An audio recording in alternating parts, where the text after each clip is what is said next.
by understanding how human trafficking really works, you can make a difference in the life of someone else. Yeah, I'm in the files for not going. Jeffrey Epstein was trying to meet with me. Now, when I get up here and say that pedophile rings are one of the biggest cults or guilds running Washington, that's just what the facts always show. Newly obtained documents show Clinton actually took at least 26 flights on Epstein's private jet to spots around the globe. Epstein was involved with at least 40 underage girls, some of whom he had... Oh, be careful crossing a street. You know, you can get shot in the back of the head. You know, they were threats against my life. Oh, yeah, it's much worse than just, 10-year-old, 15-year-old girls. An abortion in 8 months, they suck the baby dry of its bone marrow, its blood, and in multiple transfusions, put it into the rich old men and rich old women. The child's half you, you're not going to get organ rejection. That's what Epstein was actually, one of his main businesses along with Peter Nygaard. And they somehow figured out how to extract its foreskin from a Korean baby. Not releasing the Epstein files. Fuck Marjorie Taylor Greene. I don't care what you do. Start a fucking war. Just don't let him get out. If I go down, I will bring all of you down with me. Director Bryan Singer allegedly met his accuser Michael Egan, then 15, in 1998 at a mansion in Encino, California. Tragically, that was a site of regular fueled underage attacks. Michael, you're in shock. I mean, children aren't supposed to handle that sort of stuff.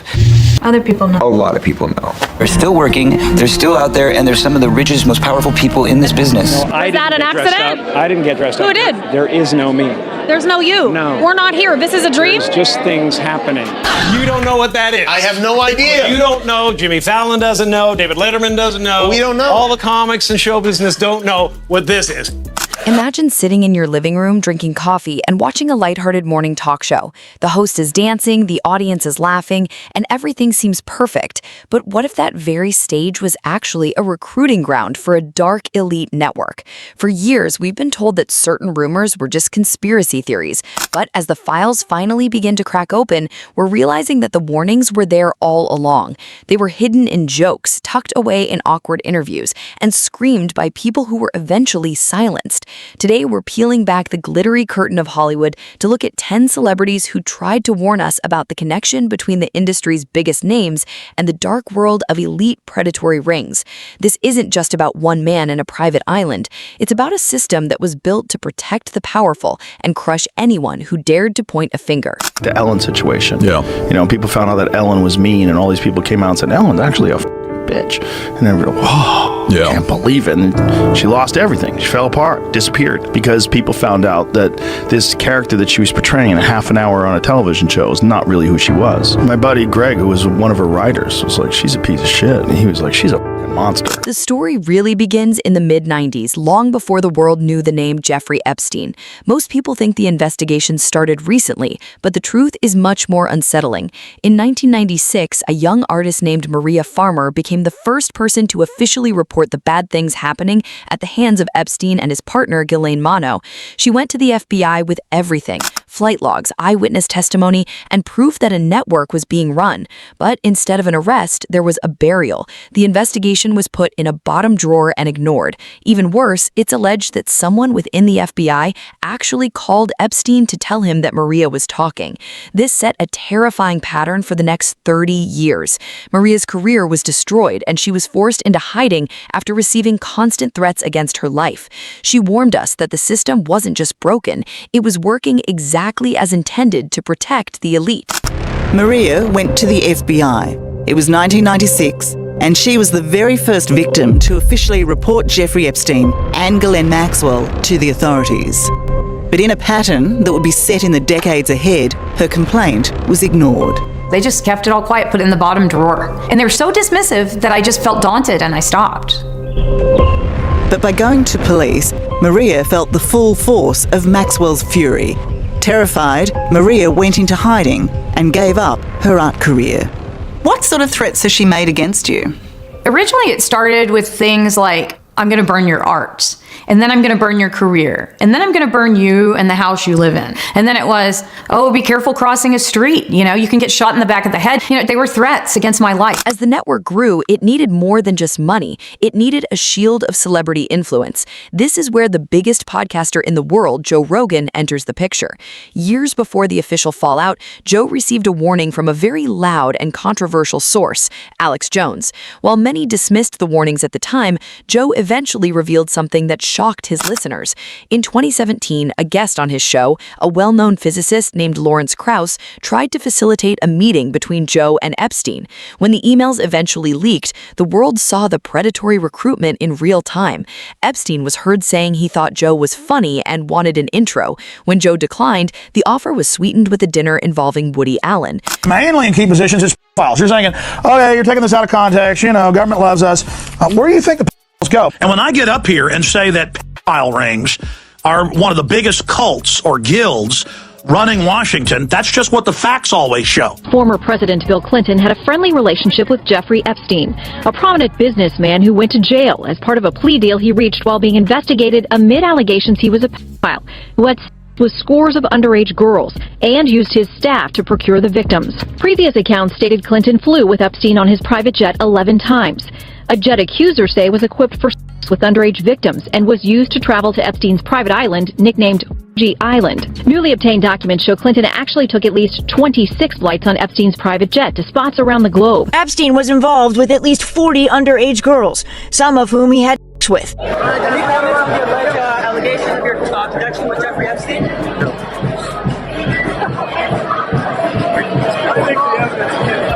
Joe's refusal to join the circle is one of the few success stories of a celebrity dodging the trap. He later admitted that after a quick search, he realized something was deeply wrong with the situation.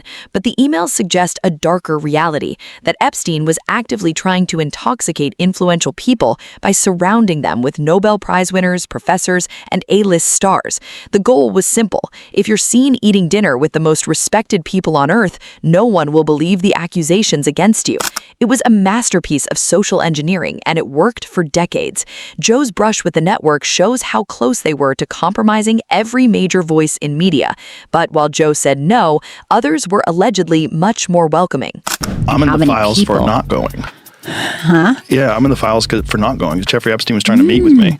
Oh, I did see that. Yeah, and I was like, what? I'm like, no thanks. Yeah. Aren't you glad?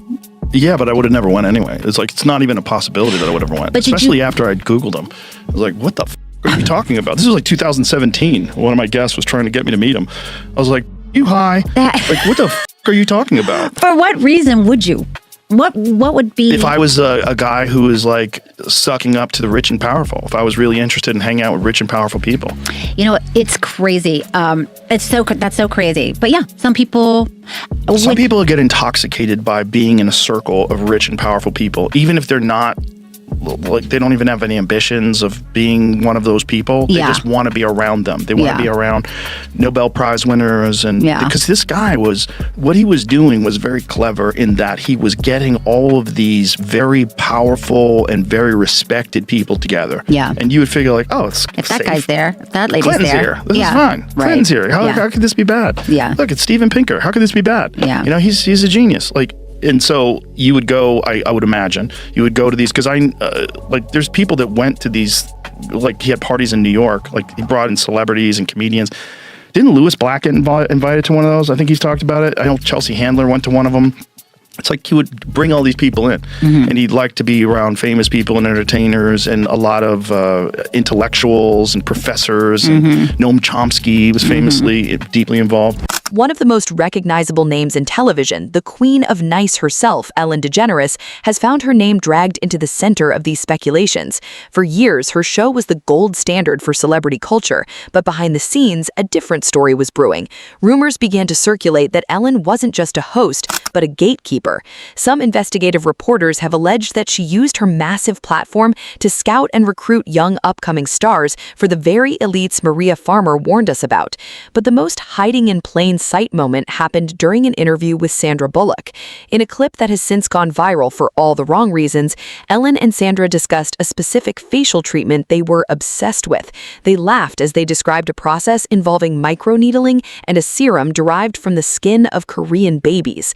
While it was framed as a high-end beauty secret, many viewers found the casual nature of the conversation horrifying. This links back to much darker claims about the harvesting of stem cells for the elite. Some whistleblowers Explorers have suggested that these beauty treatments are part of a much larger and more sinister industry that preys on the vulnerable. By normalizing these practices on daytime TV, the system ensures that if the truth ever comes out, it's already been laughed off as a celebrity trend. But as we look at the people who tried to stop this normalization, we see a trail of destroyed careers. Okay, let's talk about this facial that you're obsessed with. How many, did you get the whole cast of Ocean's 8 to do Not this? everybody. Okay, good, smart ones. Just those that I thought would appreciate it. Okay, explain what it is. Well, it's this way in which one forces through microneedling. It's like a little roller with these, some of you, I think many of you know it, and it pushes through the skin and ruptures the collagen and then boosts it. You look like a burn victim for a day, but then it pushes the What are you pushing into the skin, Sandra? Carrey? What are you pushing into the skin? Well, you push in whatever the facialist would like to insert into your pores. But what is it? It is an extraction from a piece of skin that came from a young person far, far away, and they somehow figured out how to extract. It's foreskin from a Korean baby. Celebrities that tried to expose Ellen have suffered immensely, and her career is littered with the bodies of those that tried to oppose her. Sometimes these deaths are labeled as accidents, while other times it's called a suicide. 2 months after The Ellen Show ended, Stephen Twitch Boss, executive producer of The Ellen Show, ended his life and left a note. Several investigative journalists have said that in this note, Stephen pointed at Ellen as being the cause of his death. On Wednesday, news broke that Stephen Twitch Boss died from a self-inflicted wound. And now, ET has learned that the former Ellen Show DJ left a note behind, indicating that he couldn't go on. ET confirmed that on Monday, Twitch checked into the Oak Tree Inn in Encino, California, a motel less than a mile from his home. When he didn't check out at 11 a.m. on Tuesday morning, housekeeping and management knocked on his door repeatedly before opening the door and calling the police. Twitch's death was also confirmed by his wife, Allison Holker, in a statement to ET, where she reflected on her husband's life and legacy, writing that he lit up every room he stepped into. Quote, he valued family, friends, and community above all else, and leading with love and light was everything to him. I have the sweetest husband in the entire world. Allison concluded her emotional statement with one final message. Around this same time, Ellen's longtime partner, Anne Heche, also ended up dying in a freak accident. According to sources close to her, Anne Heche was working on a documentary that was going to expose Ellen. However, before any details could come out, Anne mysteriously died in a car crash months after Twitch's death. This by itself doesn't prove any wrongdoing, but the circumstances of both deaths are highly suspicious. By understanding how human trafficking really works, you can make a difference in the life of someone at risk. Ambulance, that's some sort of sign, but yes. So basically the activity that we were looking for, that anxious or that quick moving, that was going on the other side of the vehicle. Oh my gosh, he's completely alive. What the hell? In May 2002, the Ellen DeGeneres show was canceled, and then 2 months later, Anne Heche, Ellen's ex-girlfriend, was in a really bad car accident where she flew her Mini Cooper into someone's house and it caught fire. And what has never sat right with me is the cross comparison between the coroner's report and the actual aerial footage. The coroner's report says that she was unconscious until her death, just from smoke inhalation and from being brain dead from the fumes in her brain. But if you look at the footage, she sits straight up, and that takes a conscious effort, I feel, but I'm not a scientist. I mean, I'm not a doctor. But the other thing is her other host, her co-host Twitch, died 4 months after that. And I just think that that's a suspicious amount of close people around you dying in weird ways. To understand why more people didn't speak out, you have to look at what happened to Corey Feldman. Corey was one of the biggest child stars of the 80s, but he spent his adult life being treated like a pariah. Why? Because he tried to tell the truth about the big secret in Hollywood. He warned us that the industry was infested with predatory individuals who protected each other like a cult. In a 2011 interview that is now painful to watch, Matt Lauer, who would later face his own massive accusations, laughed at Corey and dismissed his claims as attention-seeking. Corey's story is a blueprint for how the industry handles whistleblowers. They don't just deny the claims, they make the whistleblower look crazy. Corey lost his friends, his career, and his reputation because he wouldn't stop naming the problem. He spoke about a ring of powerful people who controlled everything. He wasn't just talking about one-off incidents, he was describing an infrastructure of abuse. The fact that the very people who dismissed him, like Lauer, were eventually exposed themselves proves that the gatekeepers of the media were often part of the same system they were protecting. Corey Feldman didn't just give a warning, he gave us a map, and we were told not to look at it. You're in shock. I mean, children aren't supposed to handle that sort of stuff.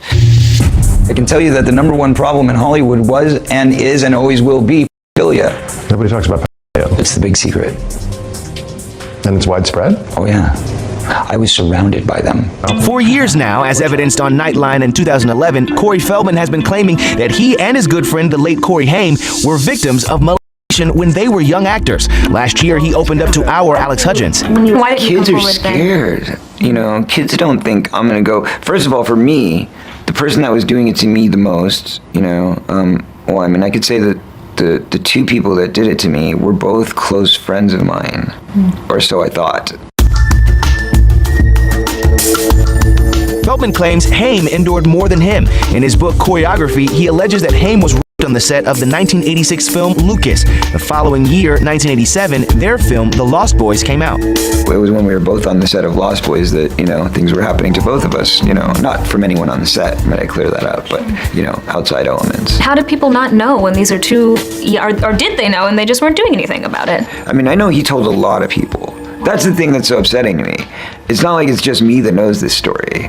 Other people know. A lot of people know. They're still working, they're still out there, and they're some of the richest, most powerful people in this business. When you're at the very top of the A-list, you see things the rest of us can't even imagine. Mel Gibson was once the most powerful man in the film industry, but he suddenly became a social outcast. While the media focused on his public outbursts, those close to him suggested his real crime was seeing too much. Mel began referring to the industry as Holly Weird and made cryptic comments about the blood of children being used as a currency among the elite. He described a town where the people in charge were disgusting and predatory. When I came over here, I was in my mid-20s. Right. The first time I really came over here.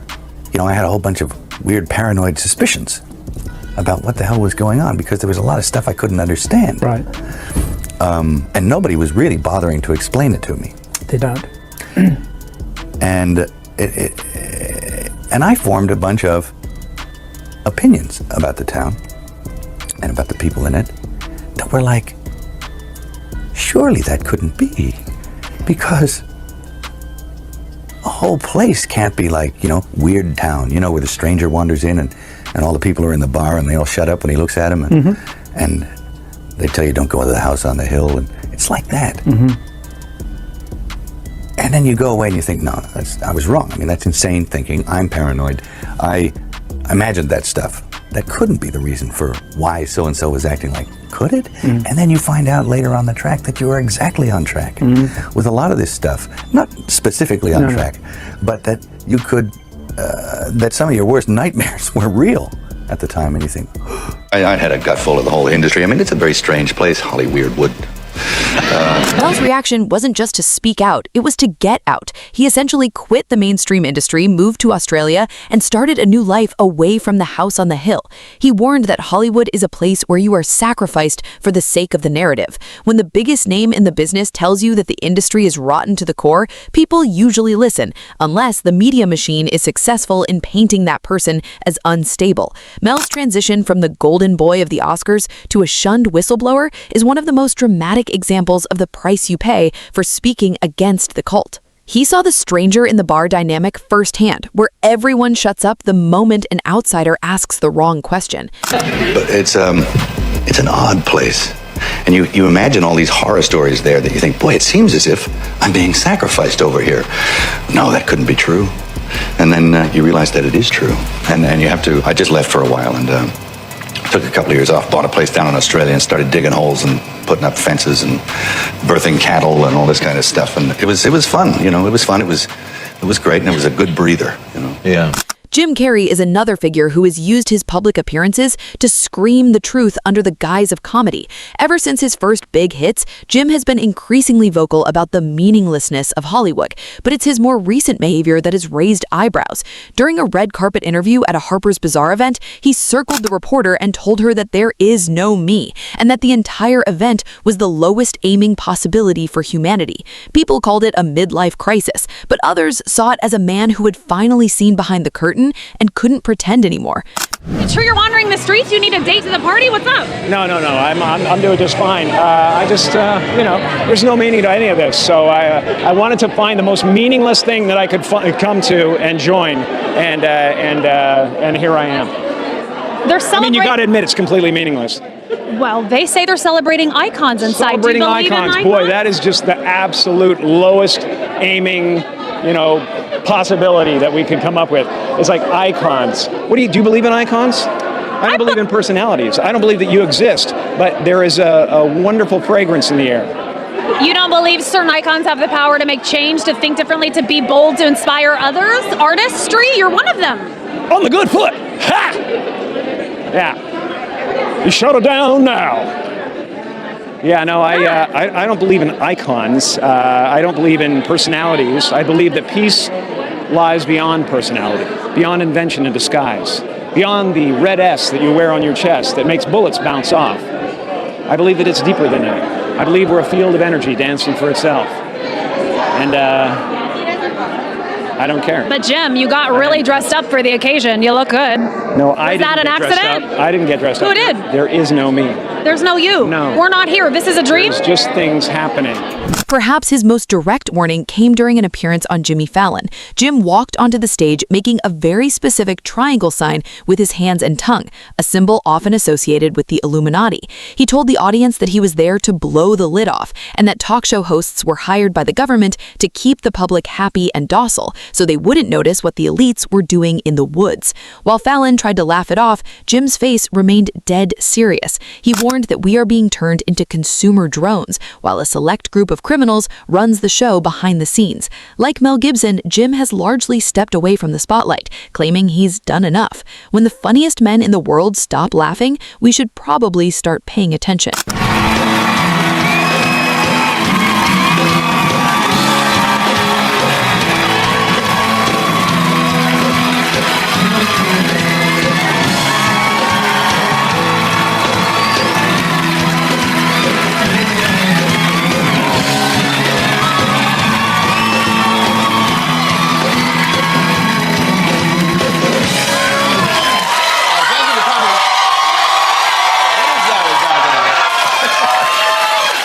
Is that a gang sign? Have you, Oh, like you don't know what it is.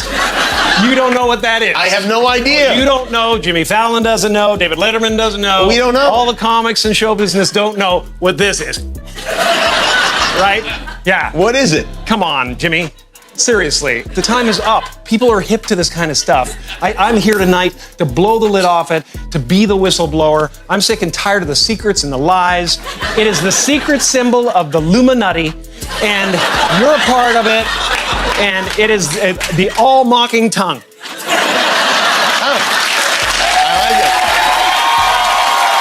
It's the symbol of the all-mocking tongue. And I'm sick of it. I want everybody to be in on the joke, man. You know what I mean? For years now, talk show hosts, people on television, people in sitcoms have been hired by the government to throw you off the track, to distract you, to make you laugh and stuff like that, make you happy and docile so you don't know what's really going on. You know, and they get out there in the woods in a circle naked and they decide these things and, look at him trying to come it up. It's hilarious. And, and I'm sick of, hold on a second. You know what they're trying to do? Who? This thing is buzzing. Hold on. They're trying to turn us into, consumer drones of some sort. The warnings didn't just come from film stars. They came from the sets our children watched every day. Drake Bell, a massive star for Nickelodeon, recently broke his silence about the predatory behavior he endured on set. He described a system where child stars were expected to please directors and producers to keep their careers alive.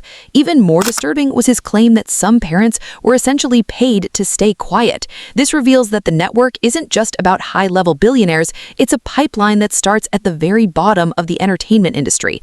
Director Bryan Singer is a name that has come up repeatedly in these discussions. Michael Egan, who was only 15 at the time, sued Singer and described an evil house in California where drugs were used to facilitate the exploitation of young actors. Egan described a network of powerful men who told their victims, "We control Hollywood, and we can eliminate you." This is the core of the threat. It's not just about the act itself, but the absolute power of the people involved. They don't just hurt people, they erase them. The fact that these sets were operating for years with everyone knowing but no one acting shows just how deep the roots of this network go. Director Bryan Singer allegedly met his accuser Michael Egan, then 15, in 1998 at a mansion in Encino, California. Tragically, that was a site of regular fueled underage attacks. Michael Egan, who was 15 years old at the time, sued X-Men director and writer Bryan Singer for allegedly and molesting him. Egan describes a network of Hollywood homosexuals engaged in pedophilia. He stated that X-Men director Bryan Singer claimed that these gay men run Hollywood. Had me over to the house of where these perpetrators in this ring kind of basically started. They pull me away for their threat sessions and tell me they have gaydar, they have this. At the end of the day, if you don't keep the members of this group happy, we control Hollywood, we can eliminate you, we will eliminate you. Threat after threat after threat. At the house it was, I've had drugs put in drinks, I had liquor poured down my throat from being where there were rules in the house of no swimsuits, no clothes out by the pool area. I was numerous times in that house by numerous individuals, various types of sexual all throughout that house. It was just something, you were like a piece of meat to these people, and they'd pass you around between them. It was, if I could define what that house was, it's evil. The stories we've looked at today aren't just about celebrity gossip or Hollywood drama. They're about a massive, coordinated effort to keep the public in the dark while the most vulnerable among us are exploited. Whether it's the jokes of Jim Carrey, the outbursts of Mel Gibson, or the tragic notes left by those who couldn't go on, the message is clear. The industry we adore is built on a foundation of secrets. We've been conditioned to look the other way, to laugh at the whistleblowers, and to dismiss the conspiracies, but the files are opening, the voices are getting louder, and the truth is becoming impossible to ignore. The child's half you're not going to get organ rejection. That's what Epstein was actually, one of his main businesses along with Peter Nygaard. Oh yeah, it's much worse than just, 14-year-old, 15-year-old girls. They want you to just stay in that area and never get down the rabbit hole. That's the entrance to the rabbit hole, is 14, 15-year-old girls. No, down in the rabbit hole. Down in the rabbit hole is women getting pregnant with the man's own baby so it doesn't get genetically rejected. Central African women, because they have dominant genes and the stem cells are about 100 times better. Just a fact for health effects. And then the woman has an abortion at 8 months. They suck the baby dry of its bone marrow, its blood, and in multiple transfusions put it into the rich old men and rich old women. And that's what Peter Nygaard, that's public, by the way, and not public, Epstein did, though it's leaked. He was into cloning and hundreds of babies of his own and underground medical facilities, his Oro Ranch, all these medical chairs, all this. Oh yeah, that's what they do. The next time you see a celebrity acting out or a high-level figure suddenly disappear from the spotlight, remember the names of those who tried to warn us. Remember Maria Farmer, Corey Feldman, and Anne Heche. They didn't just risk their careers, they risked everything to give us a glimpse of the reality behind the glitter. As the narrative continues to shift, we must remain vigilant. The system depends on our silence and our distraction. But if we choose to listen, if we choose to connect the dots, we might finally be able to break the cycle. The question isn't whether the network exists. The question is, what are we going to do now that we know the truth? If you found this deep dive into the hidden side of Hollywood useful, make sure to like the video and subscribe for more content that dares to ask the hard questions. Drop your thoughts in the comments below. Which celebrity warning do you think was the most overlooked? And if you're ready for more, check out the next video on your screen. The truth is only the beginning.